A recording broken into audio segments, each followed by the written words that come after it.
you have the characters.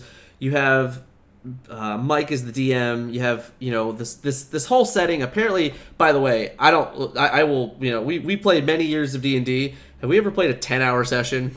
Because oh my god. I think honestly I think the closest we longest we got to ever like did was 6. 6. Yeah, man. 10 hours? They did a 10-hour session and didn't finish the game. I was like, fucking Christ, my god. 6 with a with a With dinner. a dinner. in the Yeah, middle. with a dinner. Yeah, I mean, like it was like a full-on dinner break of like almost an hour. with a dinner that Ziggy paid for rerolling characters. Anyway.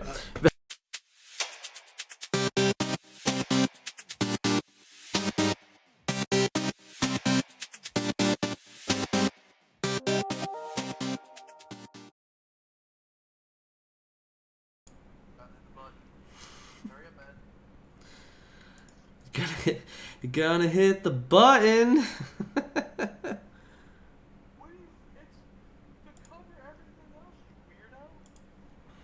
So glad we're already live. It's great.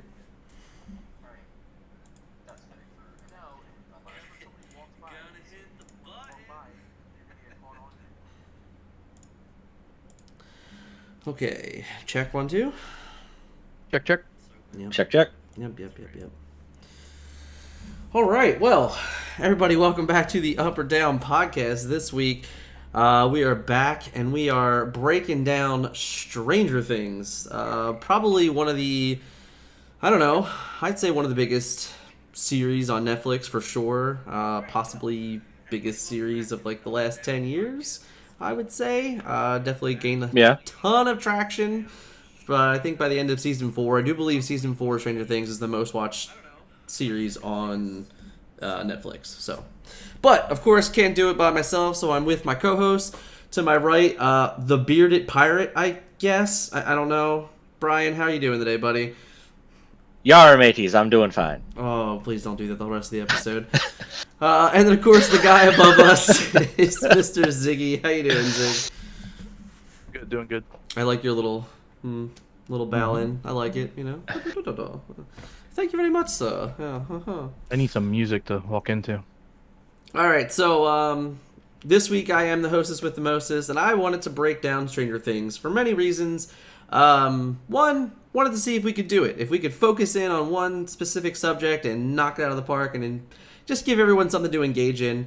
And two, I don't know, I really wanted to watch Stranger Things. It was Halloween month. It's a bit of an eerie show. Sometimes people can't watch it because it's a bit scary. Not the case for everybody, but hey, that was my Halloween adventure for the week, was rewatching all of Stranger Things in 5 days, and let me tell you how difficult that was. It was difficult. So, hot takes of the evening. Ziggy, start us off, buddy. Raining on Halloween sucks. Kids were soaked. It was decent amount of kids. It was just Halloween. I don't know. It feels a little weird, I guess. Halloween or kids? The Halloween in general. Just the holiday itself. It kind of sucks too because everybody's like kind of sick over here or just getting over it. So just kind of like It was a very meh holiday. I guess I'm just looking forward to Thanksgiving. Because, good eats and family. Who's not looking forward to Thanksgiving? Well, I'm just saying. I mean, hopefully. It's the second. It's the second best holiday. It's Halloween. No, wait. Thanksgiving is the first best holiday. Halloween is the second best holiday? Yes. Oh, we're gonna spend too much time on this, but you're wrong. Where does Christmas fall in that? You know me. I'm a Grinch. Christmas is at the bottom. Halloween is the second least best. It's the second worst. All right. There's only one holiday on the calendar that's worse than Halloween. What's that? Valentine's Day.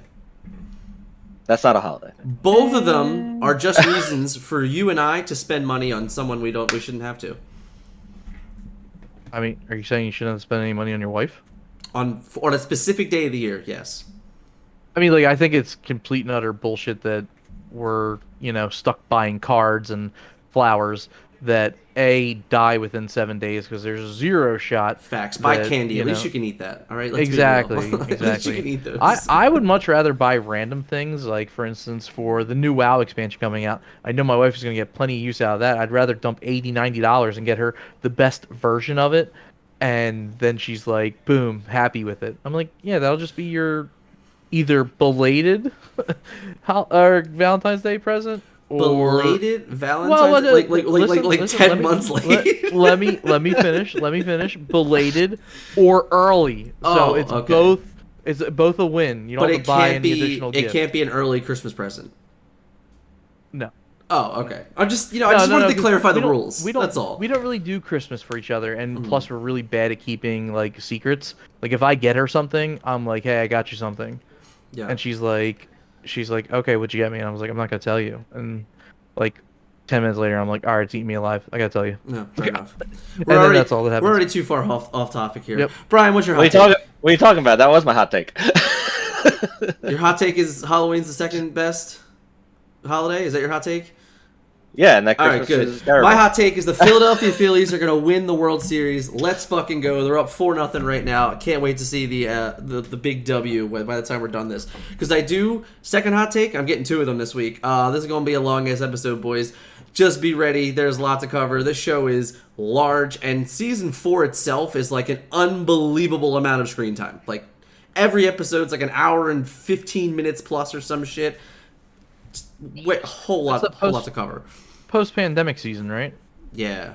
Yeah, well, they were trying to fit it in. I mean, like they had like a mid-season, They had 7 a episodes. mid-season finale. They had 7. I wouldn't call it a mid-season, but it was a mid-season because episodes 8 and 9 were like almost 4 hours of screen time. I mean, yeah, Fucking crazy. Hey, man, I enjoyed the shit out of the season. So, we'll save it. We'll save it. We'll save it. Not gonna say anything. All right, let's go. All right, so we get into season 1, right? We'll just start over at the beginning, but let's start a little bit before, right? Were you guys watchers right away? Like, did you see that it was coming out? Saw the trailer? Was excited about it? Were either of you guys like day one watchers? I was interested in it, but I wasn't a day one watcher. You know me, I like to wait until the entire thing comes out to watch it. It's Netflix. It was out the entire day. So what are we talking about? Was it? Yeah. I mean, There was how only like Netflix I think there was only 1 season or maybe even 2 seasons that the finale was No, it was delayed just slightly. It was technically this season, but they wrote it up as volumes 1 and 2. So like okay. it was like volume 2 came out and everything was out in the same day. So, but yeah, no. because I didn't start watching it till season 2. I pretty much was chomping at the bit. Me and Keller are always looking for something to watch together. So I'm like, Stranger Things? She's like, what's that? And we're like, show a quick trailer of it, and boom, we're watching it, day of, and then we're like, ooh, it's pretty good. So Yeah. when it's pretty good, first episode for me, like I genuinely, I don't know if I covered this before, but I have a rule. I do a 3-episode rule. If 3 episodes, if you can't grab my attention, then it's really going to be tough for me to kind of sit down and continue to watch it.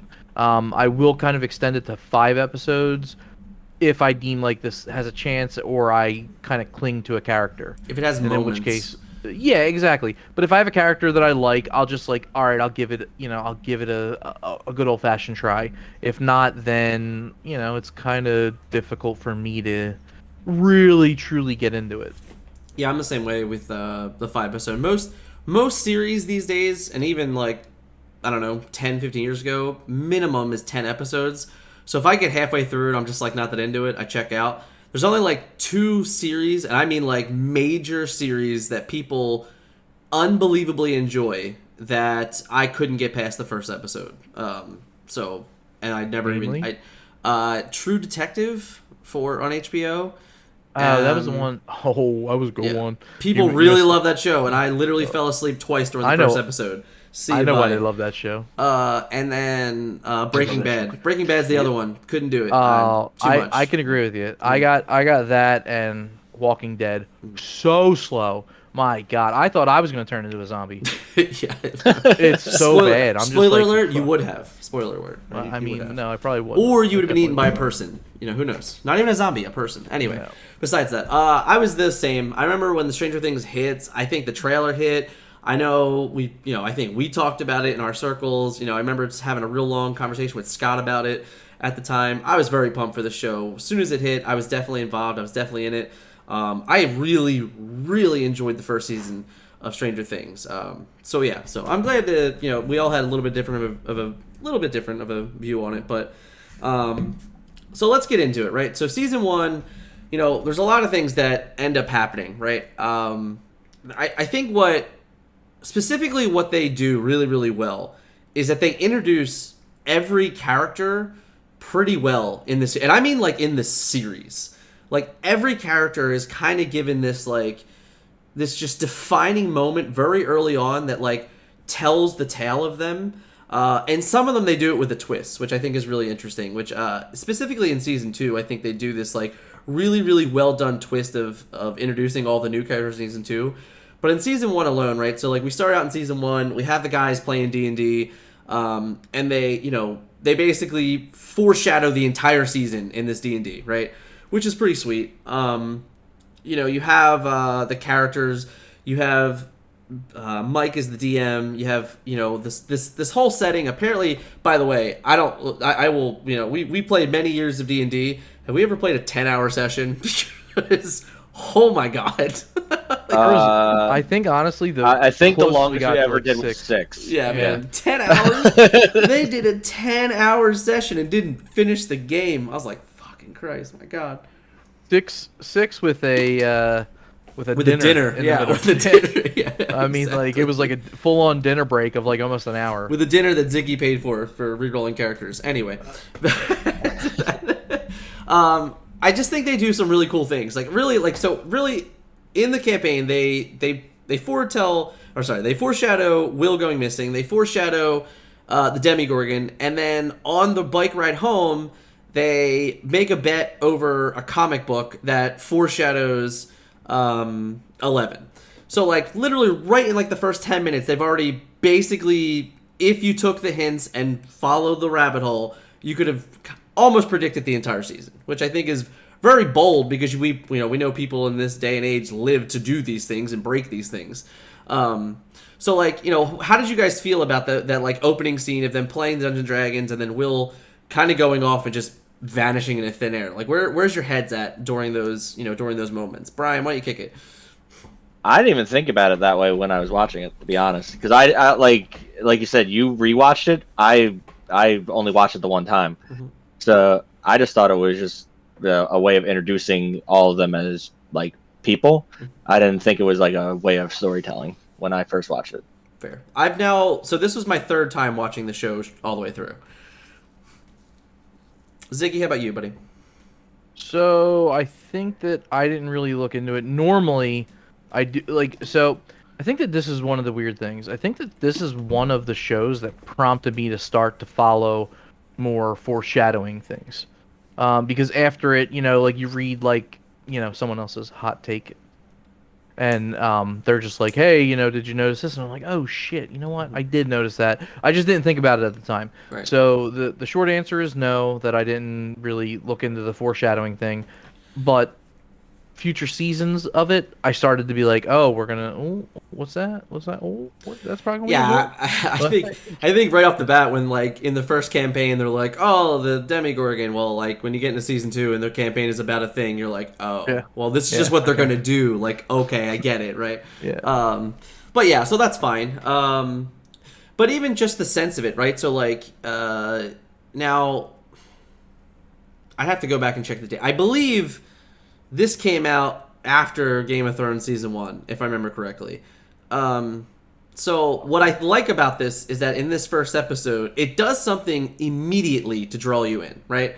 Just in a snap, you're like, oh, okay, I am now invested in what is happening because I'm curious. Much like how I feel at the end of episode 1 of Game of Thrones, where he just throws Brand out the window. Spoiler alert. And, Oh and yeah, you're just spoiler like, for everything in Stranger Things here, by the way. yeah. I mean, if you tuned in and you didn't figure it out, then hopefully you figured it out by now. But so I just think like the way, obviously the very eeriness of it, the shadows, the faceless men, coming out of the wall and things like that, like all these things going in are immediately catching me by like oh, okay, like this is what we're doing.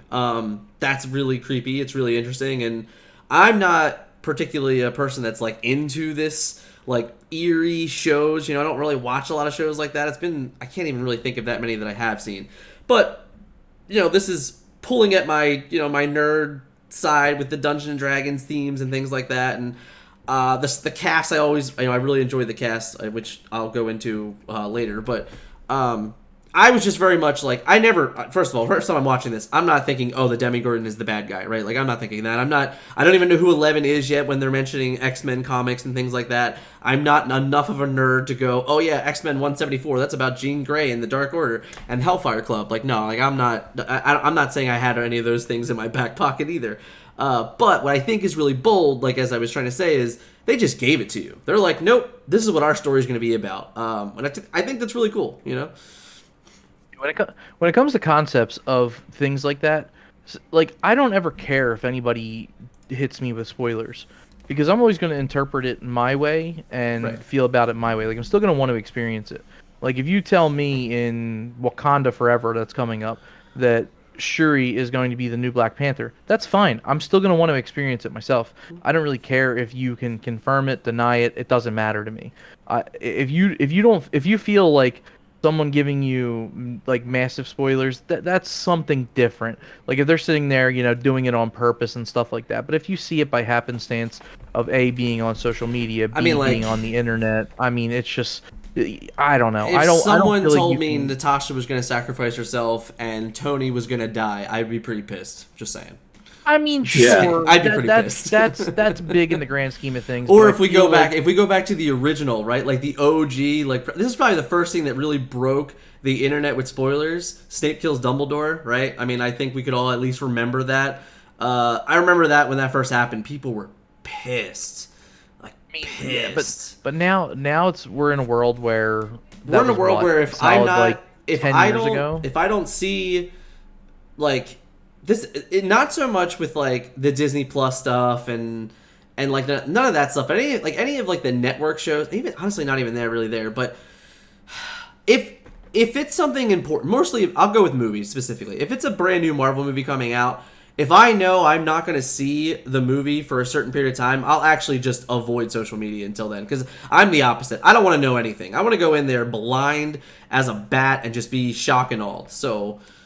Even the other day, I read like a non-spoiler review of the Black Panther, and like I was happy with what I read, but I was upset that I even fell down the rabbit hole of reading it. But I mean, like those are I get it. I get where you're coming from. So I'm not not saying that you're wrong for thinking that way, because that's not it. It's just in my opinion, like you're always going to experience it your way, no matter how you look at things, no matter what you hear, any of that. Like I didn't go see Thor: Dark World in the movie theaters, and I've been going to see pretty much Marvel movies. Or not Dark World, sorry. Love and Thunder. I was about to say, I'm like almost positive we saw that movie together. Yeah, I meant Love and Thunder. I knew what I wanted. I just was ahead of myself.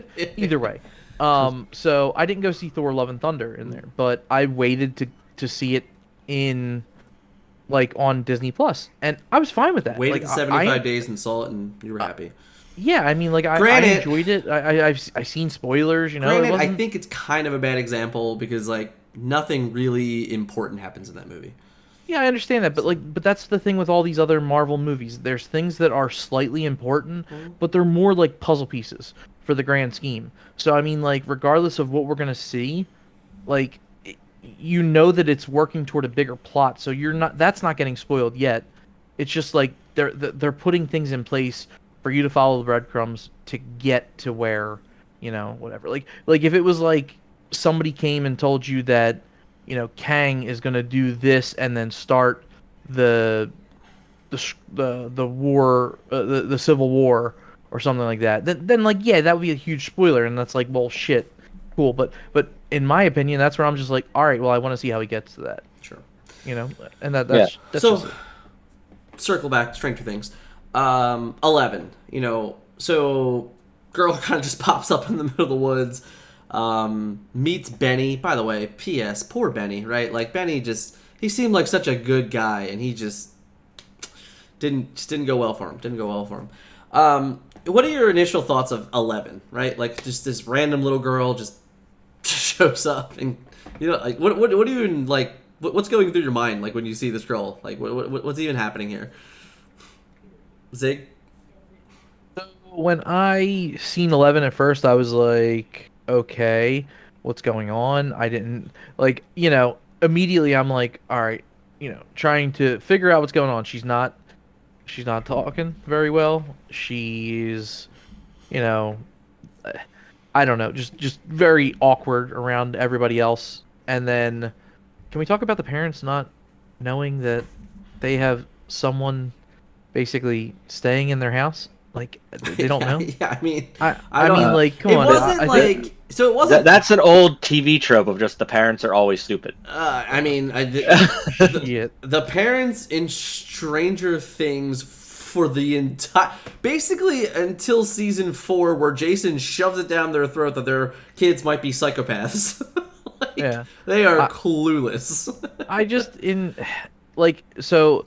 11 Except for Joyce. For me, Joyce is not clueless. Yeah. Joyce knows 11 all. for me, I feel like it was an awkward introduction, but I'm glad that we got introduced to her awkwardly, because I think that it would be weird if she was just like beast mode right off the bat, I think it wouldn't make for a compelling story. I think that the way they introduced her, it made it interesting enough to try to figure out what was going on. Yeah. You've seen little hints of power here and there, and then you've seen the big display at the end. Yeah. So I think that it was done well. Right. Right. I think she's like kind of like an allegory for some of the fans watching the show, where it's like everyone is socially awkward at some points, and this is just showing you like her showing up as socially awkward, and then this slowly building into her not being socially awkward anymore by the time to where we're at in the series now. I mean, she's still pretty socially awkward, but not as bad as she was. I think for me, I don't know. It was more like why is she in a gown, right? Like, where is she from?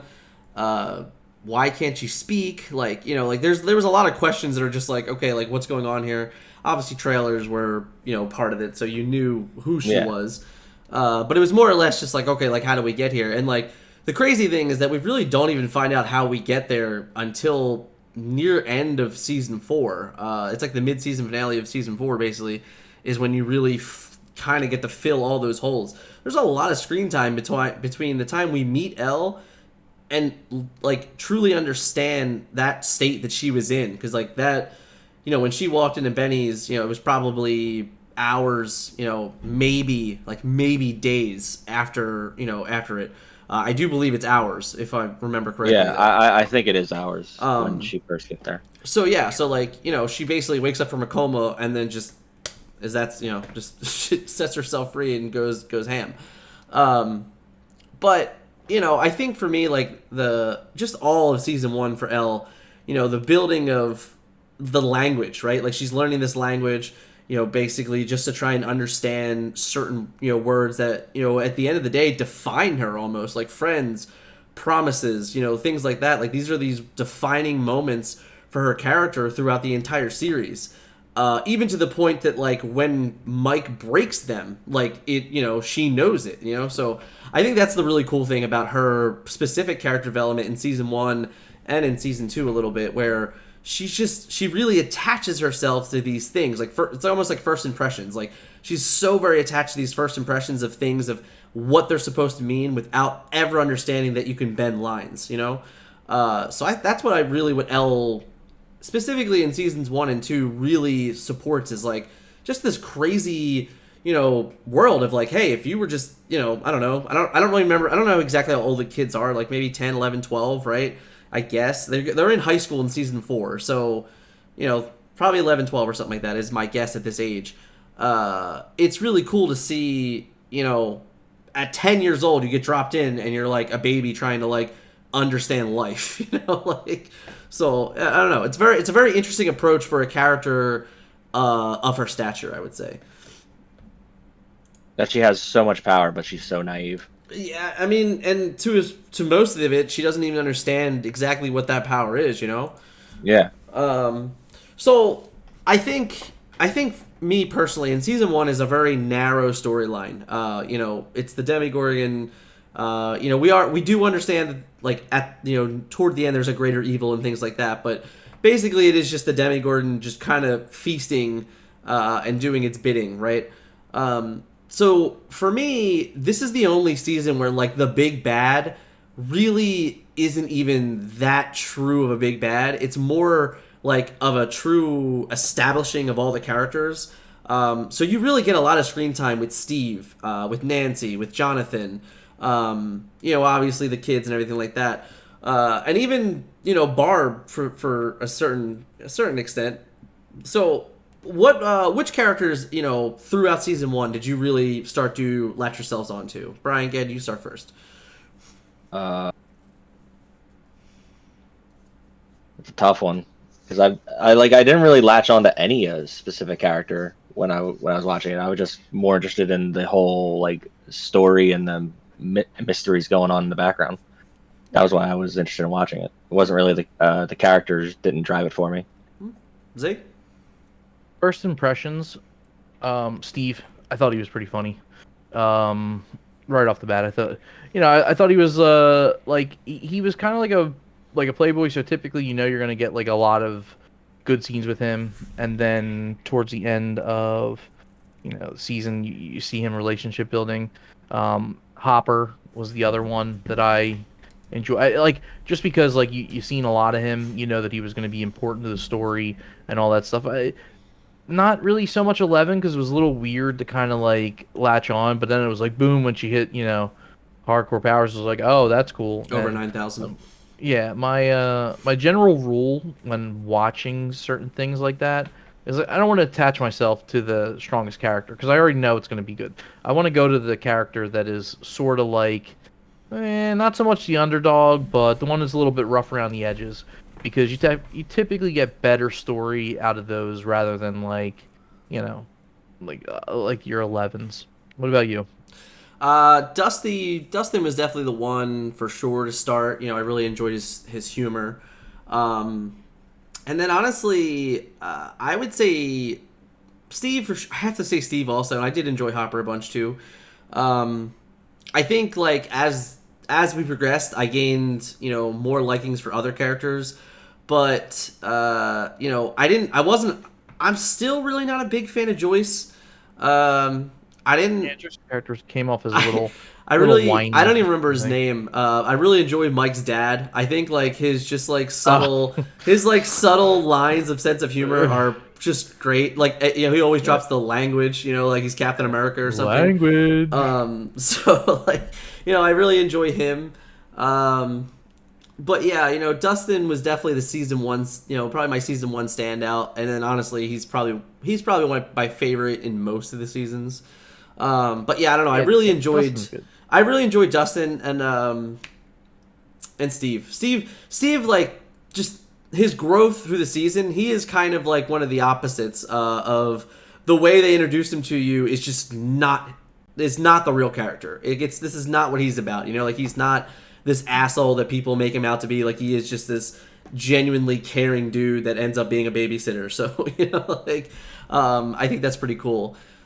So, we have these scenes with Nancy and Steve, and then, of course, I can't even remember the friends' names, actually, of Steve's friends' names. The weird thing is I thought about this as I was rewatching. The girl that was in season 1 that was friends with Steve, that was, like, the girlfriend of the boy, she's in seasons 2 and 3. I don't remember season 4. But the boy, the guy, he never comes back. So you never see him again after Steve drives and leaves them at the gas station in the season finale. So I I have no idea whatever happens to that dude. But that scene where they're in the pool and then they jump in, they do all their stuff, and then they leave, and Barb cut herself and she's throwing she's taking care of herself, then she's sitting there, and then Barb gets taken. First of all, how how weird is it that, Jonathan is there taking those pictures? Like, what was that about? It's super creepy. If their intention was to make him creepy as hell, they succeeded because it was just creepy that, and then like I actually think in a couple different countries that part is actually taken out. It probably is because it's like due to like some I don't want to say like I don't want to overstep and say stalker something, but it's very similar to that. And then the fact that I don't know if Nancy is 18 when she's doing, not that she shows any skin really, but I'm sure. I just think I'm sure she was 18. But I'm positive. I'm not 100% positive, but I'm sure she was probably at least 18. I mean, you didn't really show any skin. It's not really No. it's not really a bad thing. I mean, it's like it's whatever. Either way, yeah, it's I didn't like I actually still don't like what's his name's character, the creepy kid. Jonathan. God, I can't. Jonathan. I still don't like Jonathan. He got a little bit better in like the beginning of season 4, but then like third or fourth episode, it just got real weird. Like he was just like a really strange. He's just a strange character, I think. So she was born in 95. So She's 95. 28 now. Yeah, she was above 18. She was probably 18. Yeah. She's definitely like that. It had to be. It was less than 10 years ago that Yeah. came out. Yeah. So Went on the Google search. yeah, but either way, she like for me It was weird. It was fucking Yeah, weird. it was yeah. I don't really know what to think about it. I just think that personally, they could have made Jonathan's character, I think, a little bit better, considering that he was probably going to be long-standing, like or at least what we thought he was going to be long-standing. I just think like the single characters that are just randomly inserted in seasons are just much better than him on a season-by-season basis. Yeah, like it's weird because like I think he's been in every episode, right? I'm pretty sure he's been in every single episode. But his impact on episodes, for the most part, is pretty minimal. Yeah. Yeah. I just rewatched the entire season 4, and I cannot tell you his friend's name in season 4. I don't even know what his name is. The pizza guy? Oh, Argyle. Argyle. There you go. I'm telling you, I couldn't remember that guy's name. Dude, he's hilarious. Argyle in season 4 is like literally 90% better than everything Jonathan does in like the series. Argyle's awesome. Argyle's great. But yeah, so like it's just weird to me that like they go out of their way to have this scene of him taking these creepy pictures, of them finding out about these creepy pictures, and then still somehow, some way, through some totally messed up thing, like Nancy ends up with them. I still don't understand it. I do not understand it. That's just a weird relationship. It's the one relationship in the show that I'm just like, why? Like, I don't get it. I truly hope. I don't think there's an explanation. I truly hope it's Nancy and Steve in the end.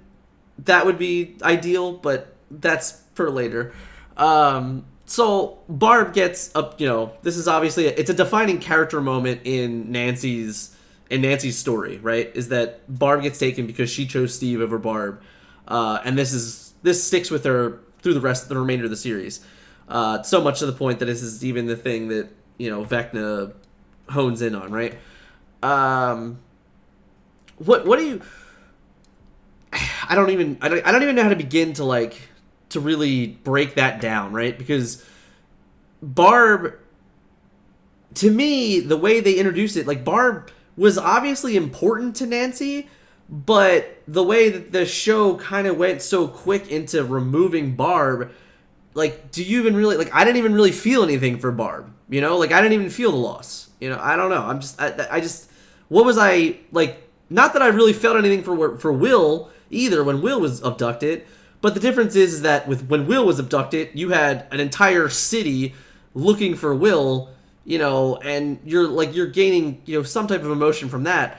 Barb gets abducted, and they're like, nah, she ran away. Like, like, seriously, like, it's just like, nope, Barb. She just ran away. Like, I don't know. It was weird. Like, I think this is, like, it's supposed to be this truly important moment for like the show, but it's really only an important moment for Nancy. You know. I don't know. So I think it's much easier to kind of. So when you're a teenager, okay, and you're gonna want to run away, let's just say, I feel like you have a certain direction that you can go. That there's unlimited potential. It's based on how far you think you can get and all that stuff. When it's a kid, because they're technically kids in season 1, Yeah, they're like 10. they have a much larger or much smaller radius. So like kids really can't get anywhere. Like if you see a teenager, chances are you're not really going to say anything that if a teenager seems out of place. But if you see a child that is like clearly young, whatever, chances are an adult will say something. So I think that was well done to a certain extent, because like right now, I like in my life personally, I won't go near teenagers, even if they're being like jackasses. I won't even really say anything until they impede upon something that someone's doing. That's the only time I'll actually say something. Like I'll be like, "Come on, guys, you're acting like jerk-offs," like go get out of here, something like that. But like for a kid, like my immediate like thing is I'll be like, "Hey man," or "Hey buddy, do you need help?" With something, and that's what I think that's what they were trying to portray. I guess it's just weird to me because like they have a kid missing, they know a kid's missing, and then a second person goes missing, and they're like, "No, she ran away." Like, you know what I'm saying? It doesn't make any sense. Like it should have been the first sign of like, well, wait a minute, like what if she didn't run away? Like what if, I mean, if that happens here and now in life, and you're just like, we did talk about shit, the logic of the adults in this, but this is just more of this like proving the fact of like the adults are mostly stupid. In the show. And then that goes to prove like that the police in the city aren't that good either. Well, Hopper is drunk like literally 90% of his shift. So yes. I mean, he's living the life. He's living his best life. So let's talk about the scientist, right? Like this lab. I mean, they go so much that in 1983 they are phone tapping literally America, apparently. How do you guys feel about that, right? Like, this is just some small little town in the middle of absolute nowhere, and they have the entire town wired that they're able to find Elle within minutes. Like, how crazy is that? Like, she escaped, and within hours, in a town where nobody knows anything or talks to anybody, and there's this itty-bitty little thing, and they can find Elle. Like, that's wild to me, Yeah, that was a bit far-fetched on that. Like, especially for the timing of it. Like, now I could see that happening with right. There being cameras everywhere and the government being able to tap into all that shit. Like, I could see them finding someone like that now, but back then, no. Yeah.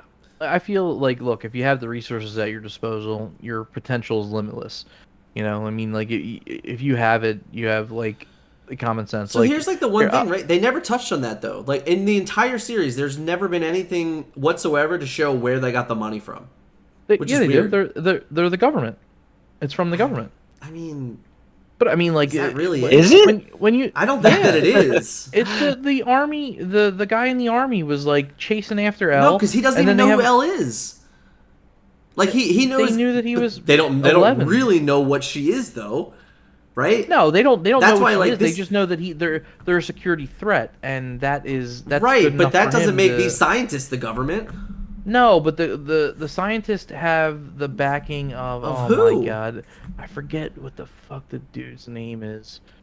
He's the guy who basically gets Elle and takes him to Papa. Where does his funds come? Wait, they're in the private sector. They're just limitless I don't know. funds, It's another plot hole for me, I think. So it's just like the same way of these big companies that you don't really know what they do, but they just have like what is seemingly unlimited resources. And okay. I mean, like if you got it during that time. Like you have military police there, like at all times defending that place. So it had to be some sort of government institution, that had money. I mean, like, again, without, like, going a deep dive into it, and as far-fetched as it may seem, there are things you probably can deduce, Yeah, I mean, by going on. I said they wiretap an entire city, and on top of that, they can just plant dead bodies of children that somehow look like kids. It's just weird.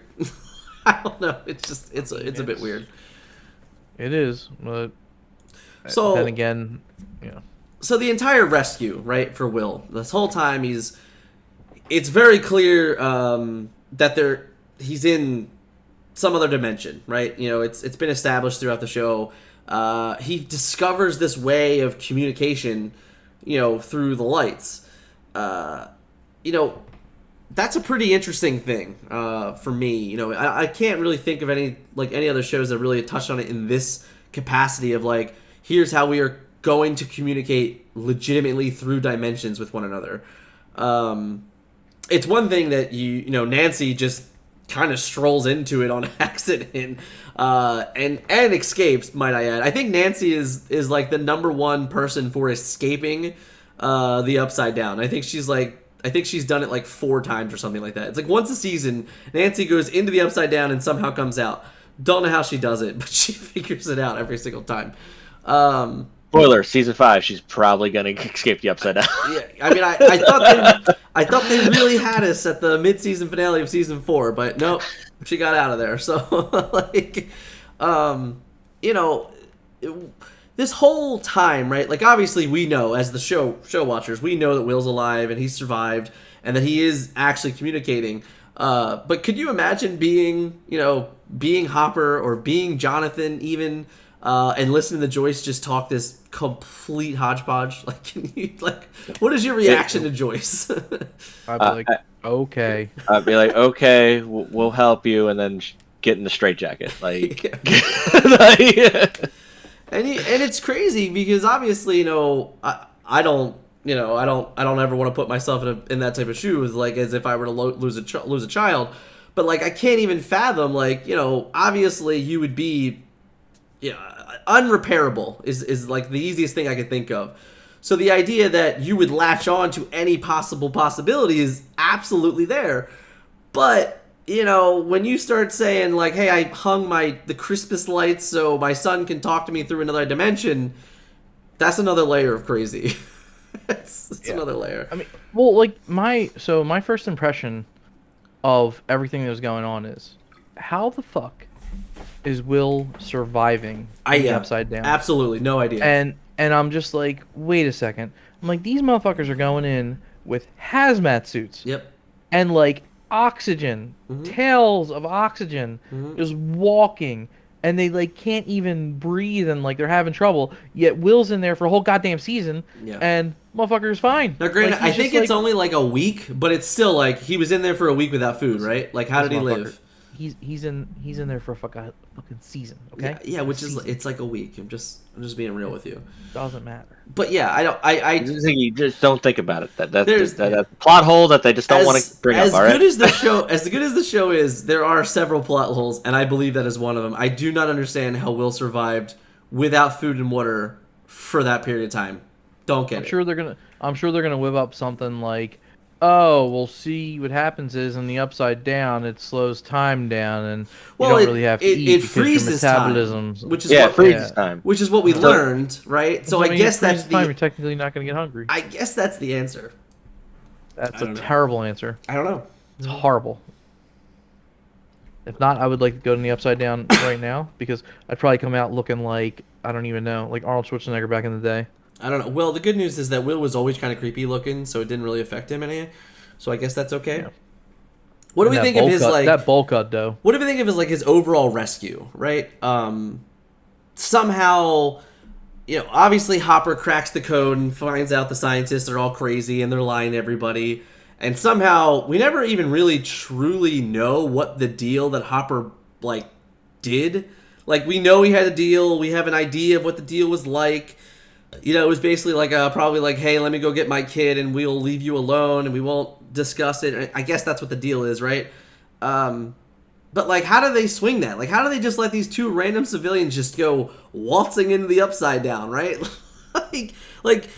I don't get it. It's just weird to me. Super. Because nobody else had the balls to go in there. Yeah, Because the scientists are like, we'll get data this way. We don't Yeah, care. exactly. I guess. Like I guess It's so. like shit. I'd be like human "Nah, I got in experiments there." with human life. You know, I mean, They're like- these scientists already proven that they have no moral code. Yeah. Fair.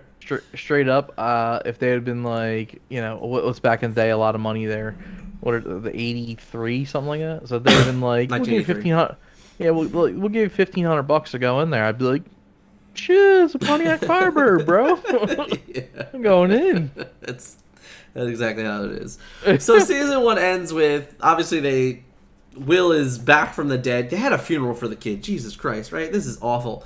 Anyhow, he's back from the dead, but of course the season ends with him puking a slug of something into a sink. Obviously this is alarming, right? Like, something went down in there. It sticks with him through the entire series.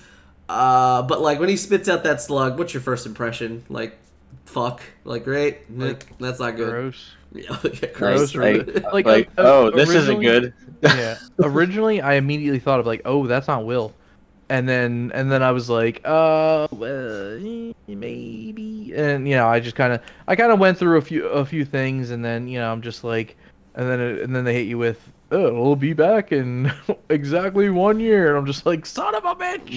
Right.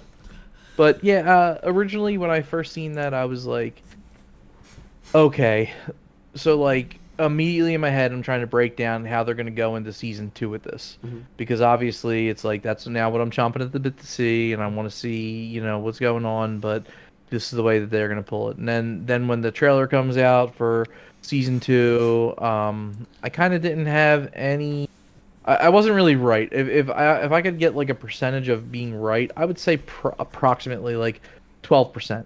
Just for the fact that I knew that something happened to Will. Yeah. I knew he was going to be connected to something, and that's about all that I got. Right. So, yeah, it was just me trying to be slightly divisive. What I do want a quick shout out before we get into season 2. I loved that they did an after credit scene. I loved it because this was like back when Marvel was knocking them out of the park, and Netflix was like, you know what, they're doing something good over there. Let's do one of those. So they do the after credit screen of the Christmas party and him dropping the Egos in, and this is like you go, oh, okay, Elle's alive. That's cool. That's great. But yeah, so I thought that was cool. You fold right into season 2, and it just it pretty much opens with this realization that Elle's alive. She's been hiding for a year, which is crazy. Like literally, she lives with Hopper for an entire year and nobody knows. That's pretty unbelievable. And then of course we get into the season a little bit, and all of a sudden, Dustin finds a new species.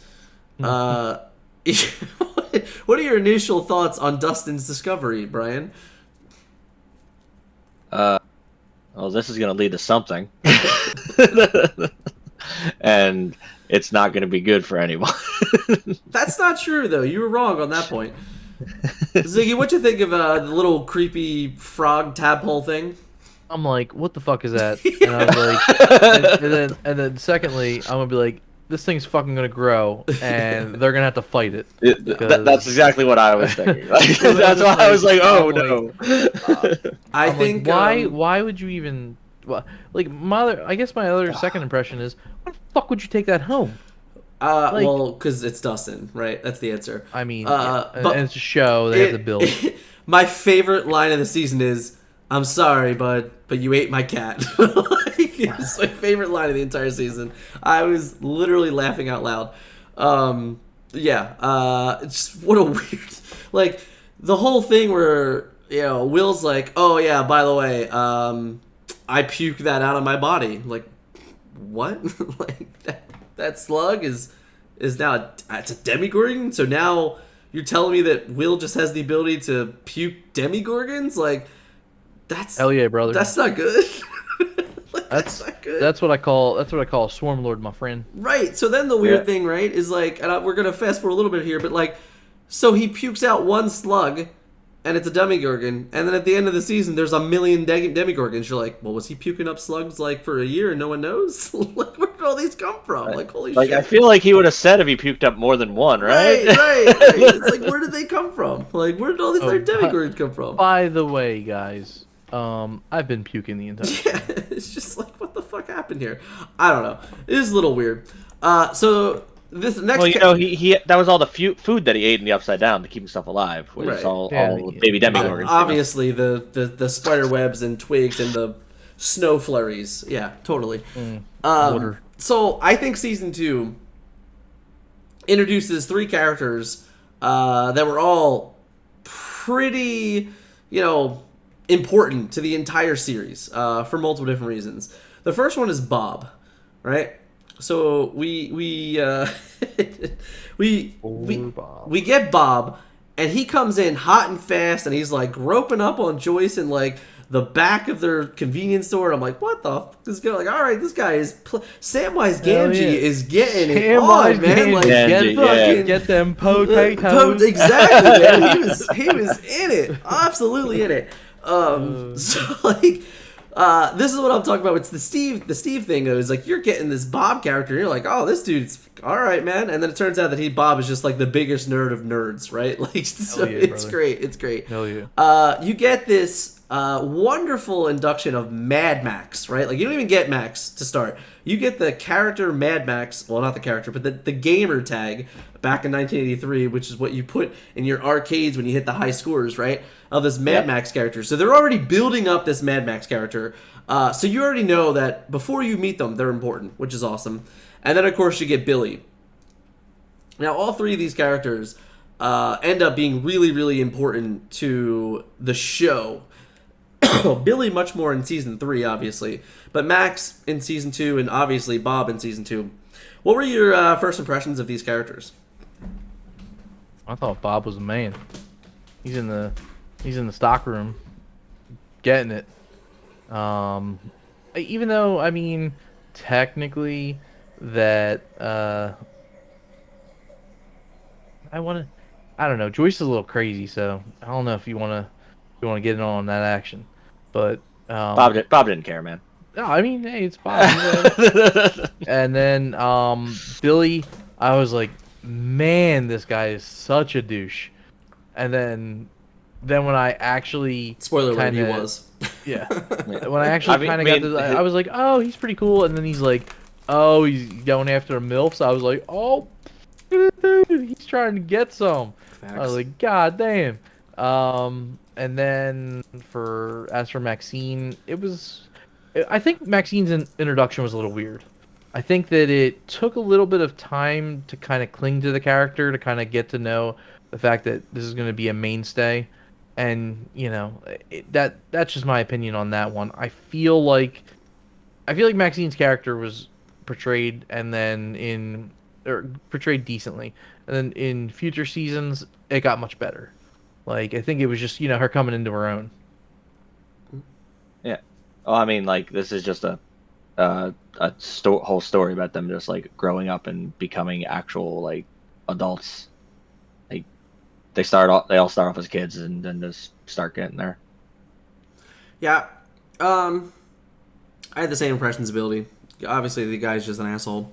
I don't know. I really liked Max. Like, I liked how they really presented her as this loner, and then much like Elle, the guys just embraced it and were trying, to truly get her a part of it. So I thought the moment she came out in the Mike Myers mask, I was like, she's in. Like, we're gonna care about this person forever. So I think that's really where it turns around. Shout out to the Phillies. They're up 6-0 now. Let's go. Yeah, I just heard it. So all I hear is a yeah. I'm surprised I'm not hearing anything right now, but So yeah. And then Bob. I mean, I'm a big Lord of the Rings fan. I'm a big Samwise Gamgee fan. I was excited to see Bob when the trailer hit. I was like, all right, that's great. We're going to get some Samwise. I love it. Some Sean Astin. Let's go. So, yeah, his character's great. I thought they did a really, really good job throughout the whole entire season with him, especially at the end. with basically having him solve a puzzle that he didn't even know what the question was, which is crazy that he was still able to do all those things. Because he's a super nerd, man. Yeah, he really was, right? So I'm just gonna I'm gonna interject real quick. Yeah. I'm really mad that in the beginning of this podcast that in our show notes it didn't say make popcorn and get ready to talk about this, because we're basically explaining how these seasons are, and I would just like some popcorn right now, some buttery goodness. So tell your wife to get off the couch and make some popcorn. Dude, she's already in bed, bro. It is 9:45. Text her. You think I'm joking? I know you're not, so it's fine. Go ahead, you do that. This is I'll this is the carry last the next message. section. This is the last message I got. You can't see it. No, I can't see it's I got Oozy fruit. Nice, from her. nice. I like it. That's good. So the don't be stupid rules, right? Do you guys even remember those? No. All right, so the don't be stupid rules were the rules that Hopper gave to Elle. So I know the door rules, right? I didn't know what they were called, but the door rules. they're literally called the don't be stupid rules. So yeah, he gives. This is how that she just hides for a year, and like nobody in the town knows she exists. It's crazy, but yeah, he gives her these 3 rules. She abides by them, and it's great. She, like nobody finds out she exists. What happens? She breaks the rules, and then everyone knows she exists. It's like all you have to do is don't be stupid. Damn, she couldn't do it. Just saying. Just saying. So she actually just said that she'd come down and make me some popcorn. She just said you don't have to. Don't worry. That's your wife right there. She's up in bed and said she'd come down and make me popcorn. Either way, she's a kid. Like you knew immediately that she was gonna break those rules. Like you knew it. I mean, the fact that she lasted a year is amazing. I mean, that's longer than most kids would have. Amazing. And it all starts because, and this is what she was starting to pick up on, like I said, in season 1, she picked up on these specific cues that people were lying, basically. And that's what really sets off. Every one of her breakdowns comes from someone she cares about lying to her. Yep. So when he keeps telling her soon, and she's looking for something specific because she now knows that soon is bullshit, right? Like she figures it out. She's like, no, soon's bullshit. Tell me when. Soon is never. Right. Like just tell me when it is. And then when he doesn't have an answer, she goes, all right, well, fuck this, I'm out. And that's all she wrote, right? I just thought it was hilarious that the rules were called "Don't Be Stupid" rules. It did make me giggle.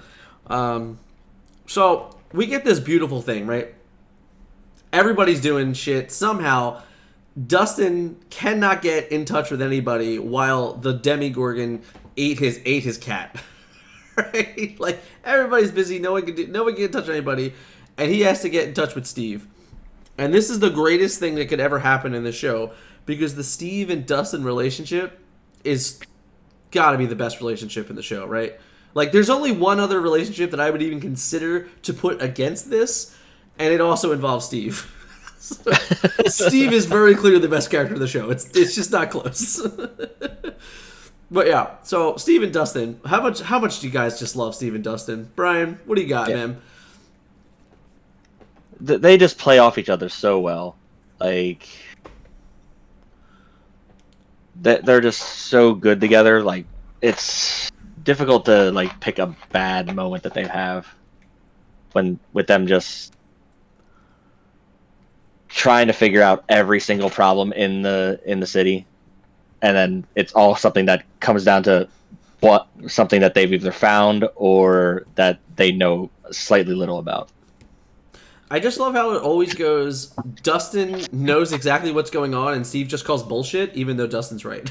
Yeah, and then Steve's wrong. Every time. Zake, what about you, man? Do you love the Dustin Steve relationship? So it reminds me of like me and my brother in a little bit.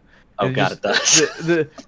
It's only because it's because like every single thing that you're doing to kind of aid him in growing up, it's like he's taking the information and he's just like, yeah, I got it, and then completely erases it that second that you stop talking, and I'm just like, thanks, Nick. Like that is Nick. I do enjoy the relationship. I do think it's great. I think it's a great add to the seasons. It makes it seem like, like you can actually kind of commiserate with these characters, and I think that that relationship is done really well. I think Steve has a lot of defining roles in this in Stranger Things period, and I feel like a lot of it's brought out in the fact that how well he's able to work with each and every other actor and actress in this show. Yeah. Because like he's not stealing the show. He's very much just a good addition to whatever is going on. Yeah, I agree. I just love it. It's great. It's great that it started so early that it did so well that they just carried it. Like they just carried it for the remainder of the series. I don't know if that would have happened if it wasn't as good as it was, but I think they very much enjoy it, and it's fun. So the other character that was introduced is Mary. It's like this really short scene where he's like pitching to Hopper that the Russians are, doing Russian things because Mary is very anti-Russian, which you learn by the end of the season for sure. But, he's just this totally unconventional character that is, everyone just basically makes fun of him. I kind of feel a little bit bad for him at first, but like he does have like that Joyce, which makes it hysterical that him and Joyce do on an entire adventure together for season 4. So yeah, like, did you guys think anything of Murray, like, when he first came in? Like, did you think that he was even going to be, like, a big, important role in the show at all? Because I didn't. I'll be honest. I just thought he was just, like, some crazy dude that, like, isn't going to be in it. I didn't think he was going to be in another episode at the time. I thought he was just some guy speaking gibberish to just give Hopper another scene. Like, that's really what I thought he was. I could buy that. Zig, you remember that scene at all? Sorry, 1 second. We have fuse blue in the house. Uno momento, por favor. Oh boy. All right, so we'll continue on.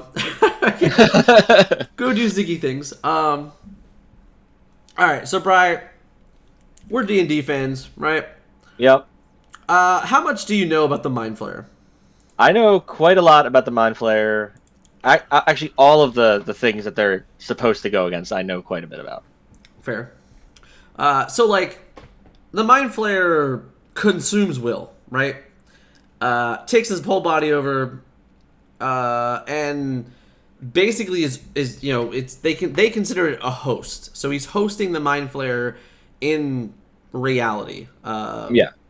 Which is, it's pretty interesting, even if you just look at the grand scheme of the show, because Vecna does the exact opposite, right? Like, Mind Flayer comes in and just hosts into Will's body, where Vecna was like, no, I'm just going to, like, invade your mind and then literally pull you into my world, basically. It's interesting that they gave Vecna what a Mind Flayer would do in D&D. Right. Because the Mind Flayer would just invade your mind and control you that way, instead of be a host. Right. So, we have this whole season of Will just, realistically just lying and taunting everybody into doing things that the Mind Flayer wanted them to do. And you don't really discover that until, like, the season finale almost. But he basically does it for the whole season, for the most part. Now, what's like the weirdest thing, right? Like, that you can think of that the Mind Flayer is consuming this child's body because it inhabited the Upside Down, I guess, right? Like, that's the only thing you think of. Like, why? Like, I just remember going at the end of season 2, like, fucking poor Will, man. Like, this kid can't catch a break, right? Like, why was the Mind Flayer after Will? Like, what does Will learn or have that the Mind Flayer wants? When I was watching, I was thinking it was his link to the Upside Down. But what is that link? Like, that's what I'm trying to figure out. Like, as I'm going through the series, I'm like, what is Will's actual link other than, like, I don't even know. Like, I don't, like, that's, I'm still not sure what it is. I don't know. So, I don't know. I feel like we're gonna get something with, like, latent power from Will. Honestly, that's what it kind of feels like So- it's kind of arcing towards, but I'm not sure. I'm not So sure if he- it has something to do with the fact that he was like he was the mage, right? In it. Yeah, so in season 3, Okay. he gets like this like sense evil-esque ability, but that's really all we know. But like my whole point is that in season 1 he gets abducted, and Yep. don't get me wrong, I get it's a story, right? And that's the story you're telling, right? That's fine. But for me, it's like I want to know like why did Will get abducted? Okay, so like that happens. We don't really know why Will gets abducted. We don't know why the Demigod targeted him, and then the Mind Flayer inhabits him. So it's like, what is so special about Will through 2 seasons that they're telling us that I'm supposed to understand why like this is the why this kid? That's why like do you guys have like any just thoughts of like what it could be? Because I really am clueless. I can't figure it out. I mean, I think it's him spitting up the fucking slugs. Like, I think it has something to do with that. Like, I don't know if he like while he was in the Upside Down and he consumed something that he shouldn't have consumed, which is what made him do that, or the Upside Down actually started changing him for how long he was in there. So Like it ends up doing to Vecna. So I originally thought it was going to be something else. I originally thought he was just near, like, I thought it was like location based, where he was at, and I was trying to kind of figure out that because like they didn't really delve into too many things when it came in the earlier seasons, but like season 4 is like big time location based, and that's originally what I thought. I thought he was just like near something that made him whatever, and then it turns out that it kind of sort of was the old house that had it, but it was far fetched, I don't know. To me, it's weird because they even give you like his dad in season 1, which we didn't touch on because I didn't think it was that important. But like, you get this background of like his family, but like I don't know. Like, I can't catch the connection of like why through 2 seasons the Upside Down specifically wanted him. I don't know. I don't know. Is it somehow he might be a relative of Vecna, you think? I have no idea. Well, then that would mean that he would have the latent powers that we're talking about as well. Yeah, like I said, like after the Mind Flayer leaves his host, leaves the body in season 3, he basically has a sense evil. Like, Which that makes more sense because like he now knows what it feels like for all the Upside Down shit with it actually being inside of him. So that makes sense to him to have that power. yeah, But like again, we're still guessing why it was all after him. The connection to the beast, him being a conduit. I mean, it's just like whatever. Like it's kind of like how people are like spiritualist mediums, yeah, where they could they just have the latent ability to do these things to be able to channel otherworldly forces that not normally everybody can do. yeah. For me, I think it's one of the. We only get one more season of this. I hope that it gets answered somehow. I need to understand why Will was a sacrifice for 2 seasons. Like, I gotta know. That's all. This is another quick little tidbit I think they did was really cool. Billy's license plate. I didn't actually write it down, but I did end up Googling it. The license plate, it's apparently another foreshadow for basically like concealing evidence and things like that. So Billy hosting the Mind Flayer, and then like all we see later on in that season is that he ended up like abducting half the city for crying out, or half the town or whatever. So I thought it was really cool that specifically in this season they kind of foreshadow that like literally season advance that like Billy is going to be doing something in secret and concealing evidence and like concealing plans and things like that. So it's just another one of those like nods to the future that they did that if you really wanted to look into, you would have had it. Another thing that really takes place in this is that like every relationship, like as in quote love relationships, like Mike and Elle, Nancy and Steve, and Max and even what's his name, Lucas. Like all of those things that are kind of being established in the season. Also, they're really like on edge through most of it, like a little bit, and then of course in season 3 it all just starts to like break down for every one of them, and we have like some really weird episodes in season 3. But I just wanted to touch on that the romances that all start to compel and gain, like, were you like really behind any of those? Like, were you like really shipping Lucas and Max? Because I would have totally shipped Dustin and Max. I felt bad for Dustin a little bit. I personally thought that, I don't know, it felt a little bit weird to leave Dustin out, like awkward, like, I guess you can say fifth wheel, but then Will didn't really have anybody either, technically, so I don't know, you just kind of like noticed that things were going to be weird with Will. Not so much Dustin, you didn't really feel that. It kind of felt like he was just cool with being alone, but it felt like Will was not. Yeah. And and then in season 4 you kind of see like kind of why he was alone, because he clearly has feelings for Mr. Mike. Yeah, which in that time it's kind of awkward to even bring that up. Oh yeah, we'll get there. So Bob basically saves. Well, he absolutely does save Hopper's life. That's for one. So, Will gets crazy, literally draws a map of the underground of the city, which is not the Upside Down, for anyone with confusion. It's literally just these holes that the Demigorgons apparently have been digging, so they can move around the city without anyone seeing them. Spoiler, that's why there's like 50 of them in the end, I guess.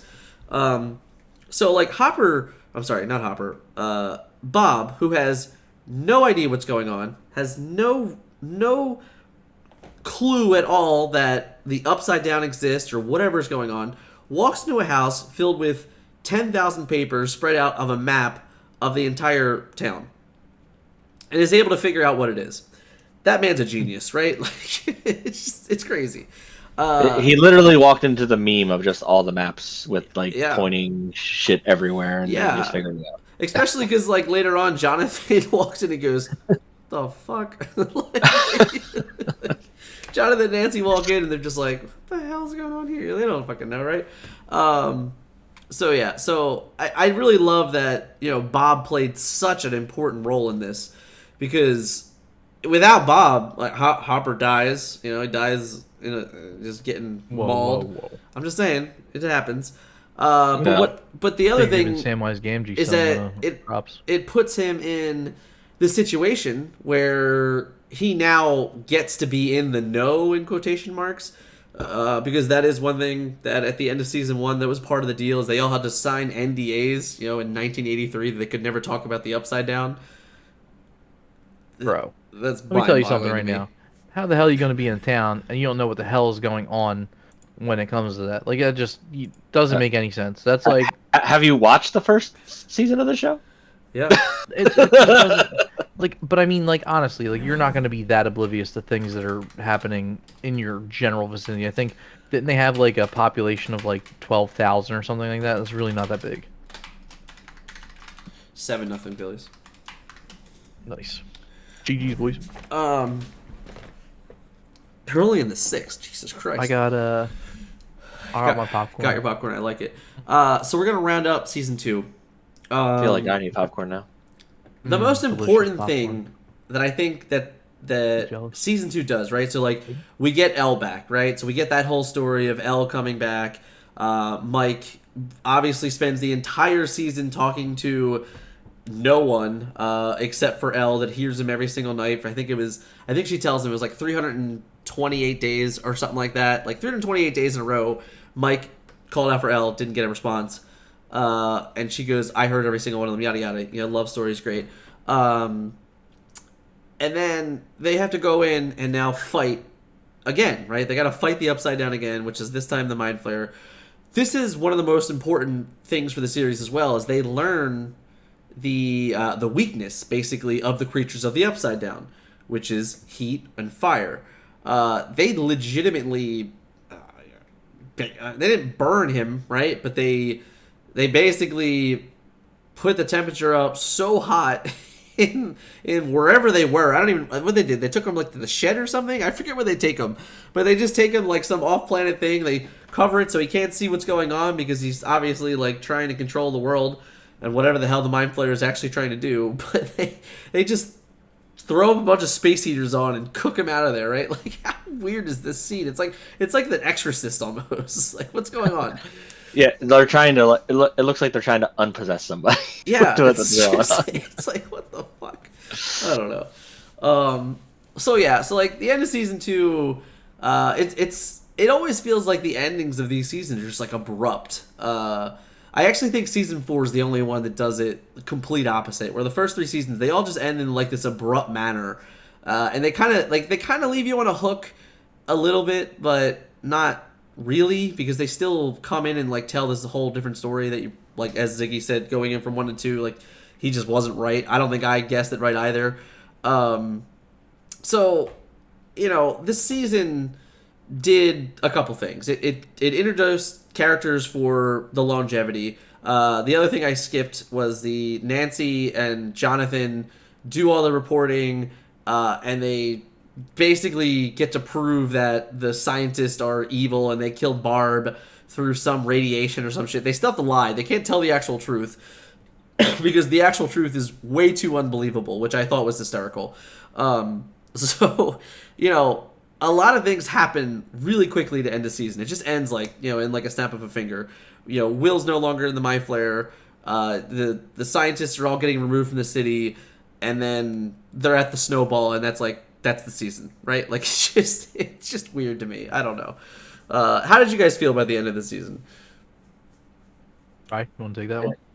Like you said, it felt really like abrupt. Like it felt like they tried fitting too much in like that last like couple episodes to get the story to where they wanted it to go. Right. I feel like there could have been probably like 2 more episodes to fill out the story that they were trying to tell, to make it feel like a full story. Okay. Instead of like skipping over extra stuff. It just, I don't know, it's just weird. It just felt like things happened really quickly. And like, I get it, you gotta tell the story, it's gotta end. But the weird thing is I don't think any of these seasons were 10 episodes. I think it was 9, 9, 8, 9, maybe? Maybe they're all 9. Maybe season 3 is 9, I forget. But yeah. I know they're not 10. So because another episode to like let us figure out why the Mind Flayer is dealing with Will would be a good episode. Just saying. Just fill in the blanks along the way. It's fine. I just want to know, man. I just want to know. I think that's. I'm just saying. By the end of this, we still don't know why. All 3 of us are going to be pissed. Sure. Listen, my takeaway is at the end of the season where, God, I feel bad for Will. Like, damn. He just gets the short end of the stick, man. That's what he gets all the time, man. It's bad. Elle is a goddamn beast. She's just awesome, I guess.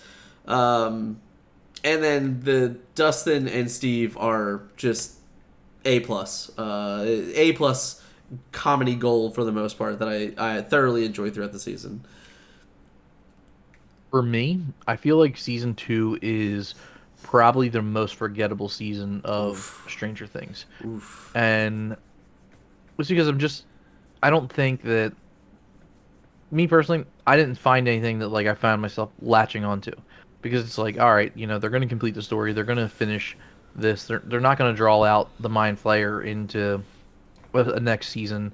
At least in my opinion, these are all the things that were kind of going through my mind in it.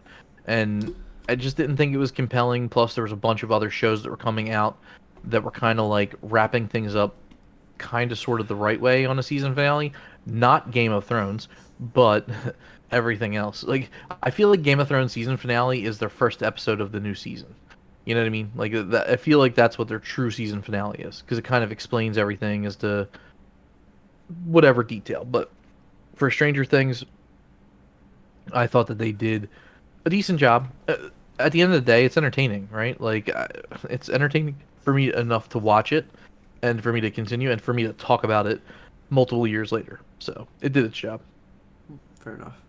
So, at this point, I've decided that there's no way we're putting this all in one episode. So, we're going to hit the break. Oh, definitely not. We're going to put the break point on right here, the halfway point Hell of yeah, brother. the series. Popcorn. And so, if you listen to this episode, stay tuned for the next episode. Because Yeah, there's a hell of a lot more. I think there's even more to talk about in season 3 and season 4. But yeah. stay tuned for the next episode, and thanks. We bid you adieu.